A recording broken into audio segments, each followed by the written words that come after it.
엄마 아빠 모두 알고 할아버지 할머니 시타님까지 우리 동네 어린이병원.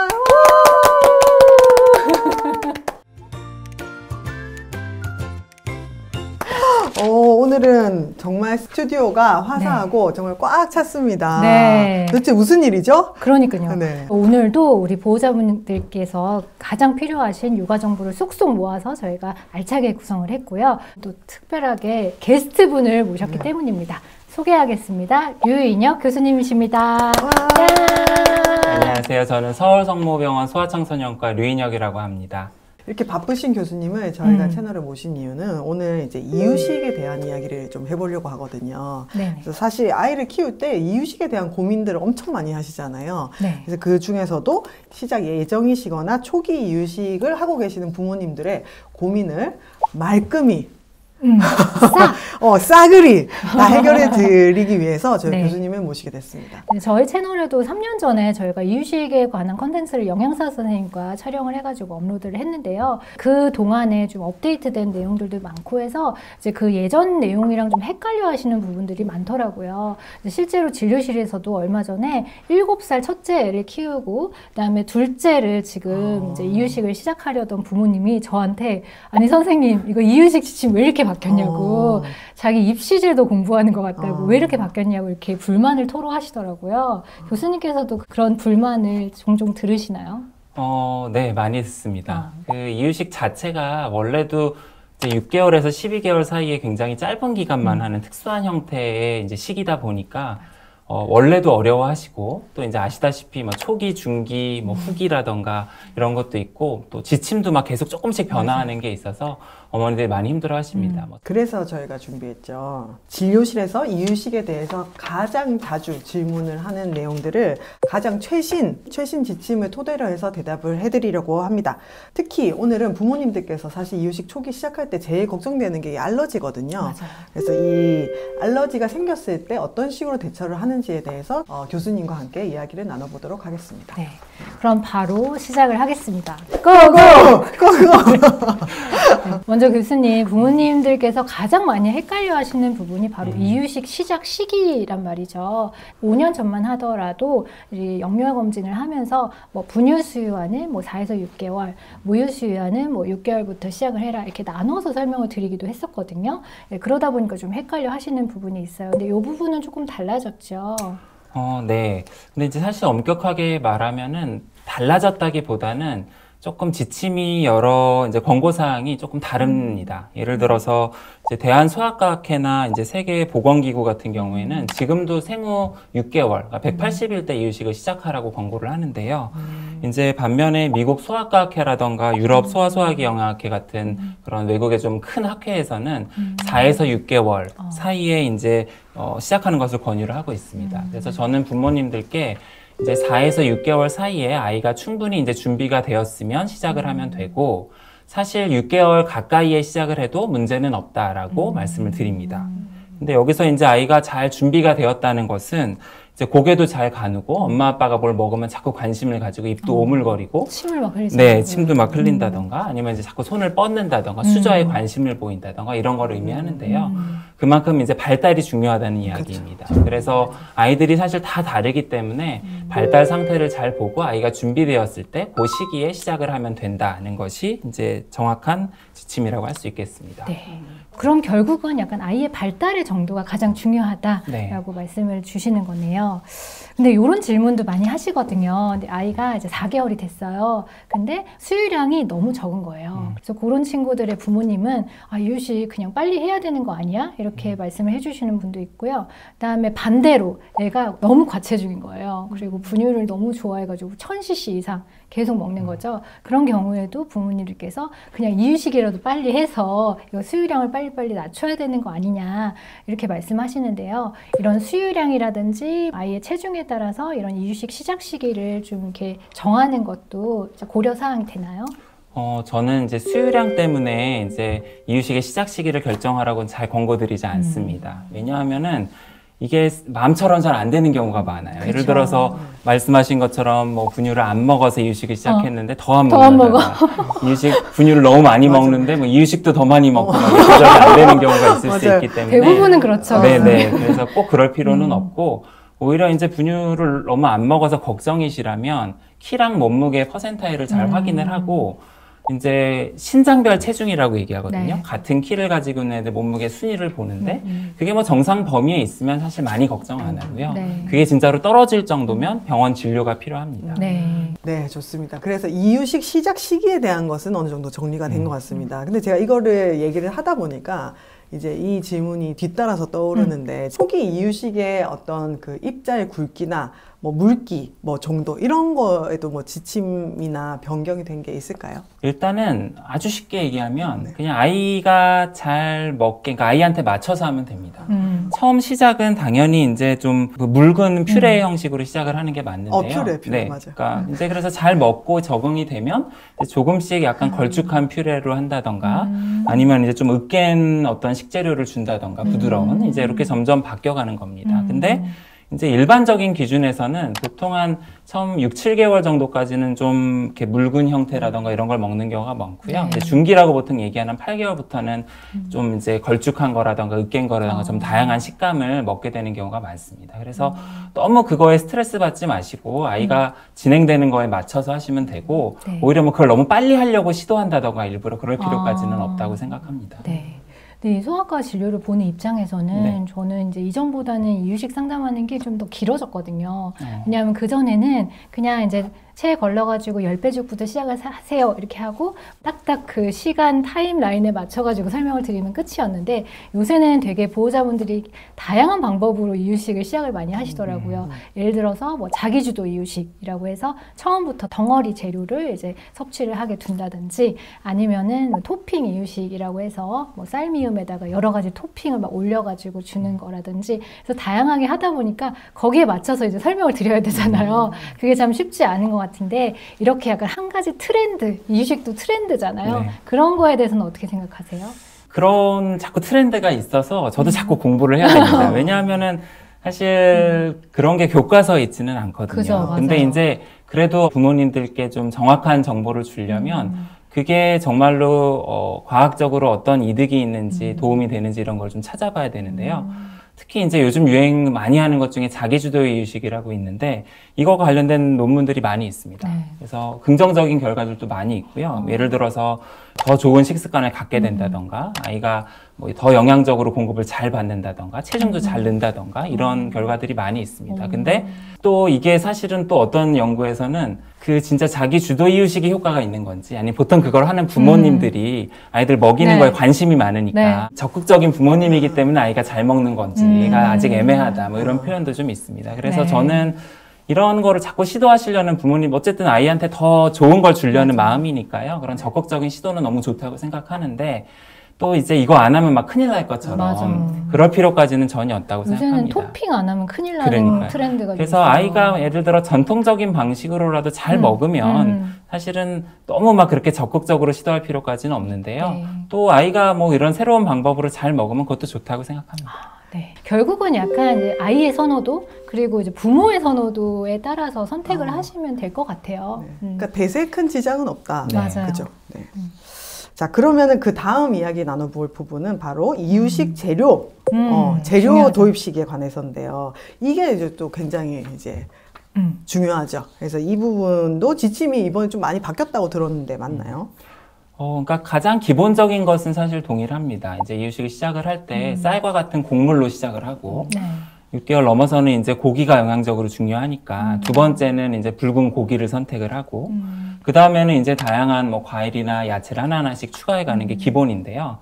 이제 하나 좀 헷갈려 하시는 것은 이제 알레르기 위험이 보통 높다고 생각하는 식재료들이 있거든요. 예를 들어서 뭐 밀가루, 계란, 뭐 해산물, 견과류 이런 것들인데 이제 이런 것들을 예전에는 늦게 도입하는 경우가 많았는데 이제는 늦게 도입하지 말라고 하고 얘기하고 있습니다. 이제 여러 연구를 통해서 이제 고알레르기 음식을 늦게 도입하는 것이 알레르기 예방에 효과가 없는 거는 물론이고 오히려 알레르기를 더 유발할 수도 있다는 얘기가 많이 나오고 있어서요. 이제는 정확하게 확인을 한 후에는 이상이 없다면 좀 어릴 때부터 적극적으로 먹으라고 네. 권고를 하고 있습니다. 네. 그러면은 6개월부터 사실은 시도해봐야 될 음식들이 더 많다는 얘기기도 더 많아졌죠. 하잖아요. 그러면. 이게 참 보통 일이 아닐 것 같아요. 매일 이렇게 오늘 선생님 빨리 하길 잘했어. 큰일 날 뻔했지. 그러니까요. 그래서 그러면은 이 재료를 이렇게 도입을 할 때 간격이 좀 있을 것 같거든요. 뭐 오늘 이거 하고 내일 이거 하고 모레 이거 하고 이렇게 할 수는 없잖아요. 그러면 어떤 방식으로 도입하는지. 그러니까 이게 사실 모든 식재료를 그렇게 할 수는 없지만 네. 조금 위험도가 높은 음식 같은 경우에는 한 적어도 3일에서 5일 간격은 띄우고 시도를 해보라고 합니다. 이유는 이제 알레르기가 뭐 즉시형 알레르기, 이제 지연성 알레르기 이렇게 두 개로 나뉠 수 있는데요. 일반적인 뭐 즉시형 알레르기는 먹으면 수분에서 수시간 이내 반응이 나타나니까 사실 하루만 테스트해봐도 금방 알 수 있는데요. 일부 지연성 알레르기 같은 경우에는 반응이 나타나는데 며칠이 걸릴 수 있기 때문에 조금 간격을 띄워서 보는 게 안전합니다. 네. 근데 이게 참 애매한 것 같아요. 왜냐하면 이제 하나하나 한 번에 한 가지 재료를 도입하는 게 되게 조금 애매해요. 그러니까 예를 들어서 이제 얘가 계란 알러지가 있다고 돌까지 그냥 안 먹이신 거예요. 근데 자세히 물어봤더니 계란을 좀 덜 익혀서 주셨거나 아니면은 계란을 분리하는데 노른자부터 줘야 되니까 이렇게 날계란을 이렇게 분리하셔가지고 그냥 이게 주셨거나 그러면 흰자에 항원이 들어가잖아요. 아니면 도마를 이제 부모님이랑 같이 쓰면서 그 부모님 음식을 하고 나서 거기에다가 이유식 재료를 이제 다지면서 거기에 음식 항원이 들어가지고 알러지가 반응이 일어나거나 그래서 그런 다양한 이제 사례들이 있어서 이게 사실 이제 그 말은 되게 쉽잖아요. 한 번에 한 가지씩 도입하세요라고 하는데 이게 참 되게 귀찮고 되게 번거로운 일이더라고요. 그럴 것 같습니다. 그리고 이게 이유식을 손수 다 만들어 드시는 분도 있지만 요즘에는 시판 이유식이나 배달 이유식도 많이 시켜 맞아요. 먹긴 하잖아요. 그럼 이제 특히 이렇게 뭔가 외부에서 음식을 들여올 때는 확실히 이 재료들에 대해서 좀 알고 있긴 해야 될 것 같아요. 그 전에 미리 확인을 해놓고. 맞아요. 그래서 그런 고민들을 저는 진료실에서 많이 들어서 오늘 꿀팁을 알려드리려고 이제 준비를 했습니다. 바로 앞에 계속 있었는데 이제야 소개를 하네요. 바로 스푼타임의 이유식 테스트 킷입니다.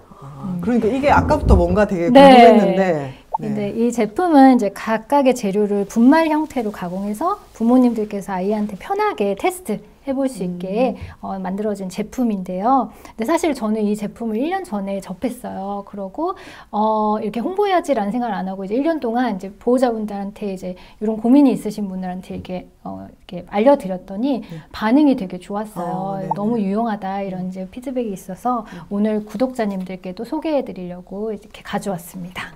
그래서 이 또 제품은 우리 교수님께서 직접 개발에 참여를 해주셨다고 들어서 더욱더 믿음이 가더라고요. 이 제품을 개발하는 단계에서 이제 해외 제품들도 좀 봤었는데요. 이 제품은 이제 국내산 제품만으로 우리나라 아이들을 위해서 만든 제품이라서 아무래도 그런 제품들보다는 좀 우리나라 아이들한테는 가장 적절한 제품이 아닐까 생각을 좀 합니다. 특히 이제 아까 말씀하신 것처럼 이런 테스트를 하는 과정에서 여러 가지 좀 어려움이 있는데요. 이런 식재료를 사실 이렇게 가루로 만들어서 테스트하는 게 쉽지가 않습니다. 왜냐하면 이거를 뭐 예를 들어서 데워가지고 이렇게 막 잘게 자른다던가 가루에 한다는 게 쉽지가 않거든요. 맞아요. 근데 이제 특히 뭐 견과류 같은 거는 더 어렵거든요. 덩어리가 남아있으면 어린애들은 막 기도로 넘어간다던가 문제가 생길 수도 있으니까. 그런데 이거는 이렇게 다 가루로 만들어놔서 이제 이름 자체가 테스트 킷이라고 보통 많이 스타트 킷, 테스트 킷이라고 많이 부르는데 이제 처음에 시도하는 데 있어서는 가장 좋은 제품이라고 생각을 합니다. 네. 아니 근데 저는 여기서 제일 마음에 드는 게 진짜 너무 또 쉽게 돼 있어. 저 같은 사람이 봤을 때 이거 날짜도 바로 보이고 뭐뭐 들어갔나 딱 나오고 이제 이지 컷 그렇게 해서 조리를 따로 할 필요가 이렇게 많이 없고 그냥 네. 물에다가 풀어가지고 하는 거네요. 네. 이게 진짜 마음에 드는 것 같아요. 그 다음에 두 가지 타입이 있네요. 네, 이게 네. 이렇게 두 가지 네. 타입이 있는데 하나는 10가지, 10종 테스트고 요거는 이제 4종이에요. 4종인데 우유, 계란, 땅콩, 밀. 우, 땅, 개, 밀. 괜찮다. 우땅개미. 근데 이게 이유식하기 전에 보호자분들께서 혈액 검사로 알러지 검사 하고 싶다 이렇게 요청하시는 분들이 꽤 있거든요. 왜냐면 요새는 배달 이유식도 먹기 때문에 그 배달하기 전에 좀 쭉 한번 테스트 해보고 나는 먹여보고 싶다 이렇게 요청을 하시는 분도 있는데 이 스푼타임의 이유식 테스트 kit이 그냥 혈액 검사보다 더 정확한 검사이잖아요. 알러지 검사이잖아요. 그것도 맞고요. 이제 혈액 검사 같은 경우는 알레르기 검사를 하면 실제로는 혈액 검사에서 양성이 나와도 먹으면 괜찮은 경우가 있는데 보호자분들이 양성이 나오면 왠지 모르게 안 먹이려고. 그죠. 그래서 오히려 그것 때문에 식이 문제가 생긴다, 영양 불균형이 생길 수 있어서 특별한 증상이 나와서 그걸 검사하려고 그러는 게 아니면 굳이 검사를 권고하지는 않습니다. 그리고 아기를 피를 뽑아야 되죠. 그렇죠. 네. 그것도 그리고 원래 가장 이제 알레르기 검사에 정확한 게 먹여보는 거거든요. 그래서 먹고 반응이 있는지 없는지를 정확하게 확인하는 게 네. 가장 정확한 방법입니다. 네. 저는 작년에 이걸 접하고 되게 획기적인 제품이다 라고 생각을 했었는데 이게 보니까는 좀 약간 유사 제품들이 좀 많더라고요. 찾아보니까 그 사이에 또 벌써 유사 제품이 생겼군요. 제가 듣기로는 이 대표님이 자기 직접 아이를 키우시면서 또 개발을 하셨다고 이제 들었는데 그러면은 이 원조 스푼타임만의 어떤 특장점이 있나요? 교수님께서 혹시 설명 교수님께서 자문을 하셨다는 거 그게 가장 저는 이제 사실 그 타사 제품은 잘 모르고 그거를 그렇죠. 제가 막 살펴보고 이러지는 않으니까. 아니 뭐 그것까지 관심 필요 없고. 네. 그렇죠. 근데 이제 이 스푼타임을 제가 자문을 할 때 되게 중요하게 생각했던 게 식재료의 단백질 함량이에요. 왜냐하면 단백질 함량이 너무 적으면 알레르기 반응 테스트가 안 될 수가 있고 너무 많으면 위험할 수도 있거든요. 그리고 이제 이게 식재료를 어쨌든 가공을 한번 하는 거니까 가공한 다음에 이제 단백질이 검출이 안 되면 그러니까 나오지가 않으면 반응 테스트의 의미가 없으니까요. 그래서 이제 이 제품은 이렇게 제품을 만든 다음에도 실험을 통해서 단백질 함량을 확인을 했거든요. 그래서 그런 과정이 있어서 좀 과학적인 제품이라고 생각합니다. 근데 그거는 진짜 너무 중요한 부분 같은데. 네, 중요하고 또 이제 그 이후에 이제 이제 스푼타임에서 여러 가지 피드백을 받아서 계속 제품을 개선을 하시더라고요. 예를 들어서 더 이제 견과류를 잘 갈리게 하려고 지방 성분을 좀 처리를 한다던가 아니면은 해산물을 최대한 염도를 낮춰가지고 짜지 않게 만든다던가 이런 거를 계속 개선을 해서 제품이 점점 좋아지는 것 같아서 그런 부분에 있어서는 좀 믿음이 갑니다. 여기 이렇게 또 적혀요. 전 세계 소아과 학회 지침에 따릅니다. 이거 왠지 되게 아까부터 믿음이 가요. 네. 그러니까 이제 이거를 만드는 과정에서 결국은 여러 가지 논문을 참고를 하고 가이드라인이나 지침에 맞춰서 해야 되니까요. 이제 그런 과정이 좀 있었습니다. 마크를 잘 확인해야 될 것 같아요. 잘 만든 제품은 요 스푼타임 마크를 꼭 확인하고 구매를 했으면 좋겠습니다. 실제로 이걸로 테스트를 하는 거잖아요. 그럼 이제 테스트를 했어요. 그럼 애가 알러지 반응이 생길 수도 있는 거잖아요. 그죠? 그러면 이제 그게 어떻게 대처를 해야 될지도 이제 고민되실 것 같은데 그러면 아이들에게 있어서 이 음식 알러지 자체 발생 빈도나 이런 것들이 좀 어느 정도 되나요? 이게 통계적으로 보면은 심하지 않은 알레르기를 다 포함하면 한 5에서 10% 정도라고 얘기를 하는데요. 근데 사실은 우유가 제일 많습니다. 근데 이제 분유에 어차피 이게 우유 성분이 들어가는 거라서 분유를 먹는 아이들은 사실은 우유를 걱정할 필요는 없어요. 그래서 그걸 빼고 나면 사실 그거보다는 훨씬 적다고 생각합니다. 그래서 이제 나머지 식재료 계란, 밀가루, 땅콩, 해산물 이런 것들이 그래도 이제 가능성이 높은 음식들입니다. 네, 음식 알러지라고 하면은 가장 많이 떠오르는 증상이 이제 피부 발진, 두드러기잖아요. 근데 이게 꼭 두드러기로 나타나지 않은 경우도 많죠. 그래서 피부가 표면적으로 일어나진 않지만 가려움증만 있다든지 아니면 발작적으로 기침을 한다든지 아니면 구토, 설사, 혈변과 같이 소화기 증상으로도 나타나기도 합니다. 그래서 그런 것도 조금 자세히 보셔야 될 것 같아요. 네. 그리고 이제 알레르기 반응 중에 가장 심한 거를 이제 아나필락시스라고 하는데요. 그 아나필락시스 반응은 보통 이제 피부 발진과 같이 다른 증상이 동반이 되는 건데 혈압이 떨어져서 아이가 막 쓰러지고 정신을 잃는다던가, 아니면 심한 호흡곤란이 있다던가, 아니면 심한 구토, 설사, 복통과 같은 이런 소화기 증상이 세게 오는 거를 얘기를 하는데요. 흔하지는 않지만 이제 가장 조심하셔야 될 이제 알레르기 반응입니다. 보통 이제 통계적으로는 음식 알레르기가 있는 환자들의 한 5% 정도에서 아나필락시스 반응이 있을 수 있다고 하는데요. 실제 임상에서는 특히 이제 이유식을 하는 단계에서는 그거보다는 훨씬 적다고 생각은 합니다. 그래서 미리 막 걱정하실 문제는 아니지만 저희가 그래서 되도록이면 낮 시간에 이런 처음 식재료는 시도해보라고 얘기를 하시는데 그런 이유 중에 하나가 혹시라도 이런 게 발생하면 빨리 병원에 가거나 조치를 취해야 되니까 그런 말씀을 드립니다. 그래서 이렇게 좀 심한 반응이 나오면 지체 없이 바로 병원으로 맞습니다. 가야 되겠네요. 뭐 알레르기 반응 같은 경우는 빨리 조치만 하면 사실 아무 일 없이 넘어갈 수가 있는데 조치가 늦어지면 큰 사고로 이어질 수가 있기 때문에 문제가 있으면 바로 병원에 가시는 게 좋습니다. 근데 이게 대부분은 이렇게 확연하게 드러나기보다는 조금 애매하게 나타나잖아요. 그쵸. 그러니까 약간 가려워한다. 아니면은 조금 발진이 일어났다. 이런 경우는 혹시 이러다가 더 안 좋아지기도 하는지 아니면 이런 경우는 좀 지켜봐도 되는지 어떻게 하는 게 좋을까요? 사실 단정적으로 얘기하기가 너무 어렵습니다. 그쵸. 왜냐하면 너무 케이스가 다양해서 맞아요. 그래서 증상이 가벼우면 조금 지켜보셔도 되는데요. 말씀하신 것처럼 막 진행해서 안 좋아지는 경우도 있기 때문에 좀 잘 관찰하고 조금 애매하다, 좀 심해지는 것 같다, 그럼 빨리 병원에 가는 게 맞는 것 같습니다. 저는 이제 그런 애매한 경우에는 기록을 잘하는 게 중요하다고 말씀을 드리거든요. 그래서 이런 걸 먹였는데 어떤 반응이 있는지 사실 기억은 하지만 기록을 안 하면은 자세히 설명을 하지는 못하잖아요. 그래서 기록을 하는 게 중요한데 이 테스트 킷에 이렇게 도전일지라는 게 동봉되어 있어요. 그래서 진짜 귀엽게 만들었다. 너무 귀엽죠. 그래서 아이가 음식을 처음 접해봤어요. 그래서 처음 먹어보는 거를 이제 스텝에 따라서 이제 기록을 해놓는 거죠. 그래서 이거를 벽면에다 붙여놓고 아이가 어떤 뭐 조그마한 반응이 있다라고 하면 여기 옆에다가 기록을 해서 이게 좀 자주 반복되는 것 같다라고 하면 이걸 가지고 이제 진료실에 오면은 조금 더 자세하게 상담이 가능할 것 같습니다. 이거 보니까 되게 애 키우고 싶다. 이상한 제가 순수한 기운을 드립니다. 제가 아니에요. 네. 네, 오늘 이렇게 초기 이유식을 언제 어떻게 시작해야 되는지 그리고 알레르기 대처법까지 굉장히 자세하고 구체적으로 이야기를 들어봤습니다. 그래서 지금 얘기를 듣다 보니까 저도 새록새록 이제 있었던 기억들이 떠오르고 생각들이 나는데 오늘 이 영상이 또 이유식을 시작하시려는 분들 그리고 초기 이유식 진행하고 계시는 분들께 많이 도움이 됐을 것 같습니다. 네, 그분들께 한 말씀 해주실 수 있을까요? 이제 이유식을 잘 먹인다는 게 사실 굉장히 어려운 일입니다. 그쵸. 네, 저 당연히 이해를 하고요. 저는 이런 거에 대해서 막 많이 찾아보고 공부했는데도 어려운데 처음 공부하시려면 당장 애기 보기도 힘든데 막 공부까지 하려면 되게 어려우신 진짜. 거는 충분히 이해를 합니다. 하지만 이유식은 이제 단순히 영양분을 잘 섭취하는 것을 넘어서서 아이가 처음 음식을 접하고 음식에 대한 태도를 익히고 식습관을 형성해가고 그걸 통해서 또 부모와 좋은 교감을 하는 이런 중요한 시기이기 때문에 또 중요한 발달의 시기이기 때문에 어머님들이 이게 되게 중요한 거라는 인식을 가지시고 하면 조금 더 힘이 나지 않으실까 그런 생각이 합니다.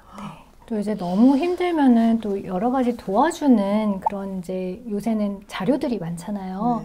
특히 스푼타임에 앱이 있어요. 그래서 그 앱을 잘 활용하시면은 이제 이유식을 하는데 조금 더 쉽게 다가갈 수 있을 것 같아요.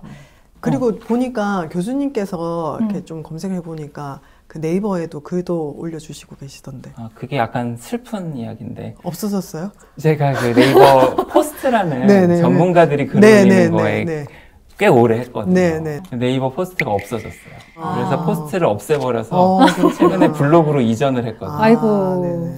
그래서 지금 이웃이 거의 없습니다.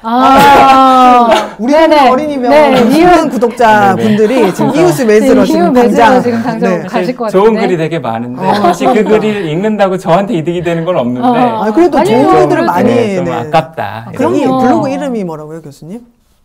교수님 안되지가 얼마 안 돼가지고 근데 이게 검색을 하면 잘 안 나와요. 너무 이웃이 적어서. 그러면 저희 나중에 알려주시는 걸로 자막으로 넣겠습니다. 오늘 컨텐츠를 통해서 많은 부모님들이 더 이상 헷갈리지 않고 우리 아이 이유식을 잘 안전하게 진행을 했으면 좋겠고요. 그리고 이제 이렇게 전문가들이 참여해서 만든 제품들이 더 알려져서 많은 부모님들께서 이용해 주셨으면 좋겠습니다. 그리고 이제 스푼타임에서 오늘 또 이벤트를 준비해 주셨잖아요. 네. 네, 우리 동네 구독자 여러분들 중에서 이 영상에 댓글을 달아주시는 분들 중 추첨을 통해서 스푼타임 제품을 받아볼 수 있게 이벤트를 준비를 했습니다. 자세한 내용은 댓글 더보기란을 참조해 주세요. 네. 그리고 마지막으로 우리 스푼타임이 더 많이 알려질 수 있도록 제가 스푼타임 4행시를 준비했거든요. 교수님 해주실 거죠? 못하겠어요. 스멀스멀 올라오는 두드러기. 너무 잘하시는데? 조심해요. 푼. 푼푼이 먹던 음식 혹시 알레르기일까요? 타고난 면역 덕분에 괜찮기를 바라지만 임의로 판단하지 말고 꼭 스푼타임으로 테스트해봐요. 테스트해봐요. 진짜 짱이다. 스푼타임. 이벤트 많이 주셔야 될 것 같아요. 우리 구독자분들한테. 네. 오늘 정말 나와주셔가지고 너무너무 감사드리고, 그리고 너무 훈남 교수님이셔가지고 이제 그러니까요. 안 그래도 바쁜데 또 교수님 더 인기 많아지시면 어떡하나 걱정이 또 됩니다. 네. 건강 잘 챙기셔야 오늘도 좋은 말씀 감사합니다. 감사합니다. 다음에 또 봐요. 안녕.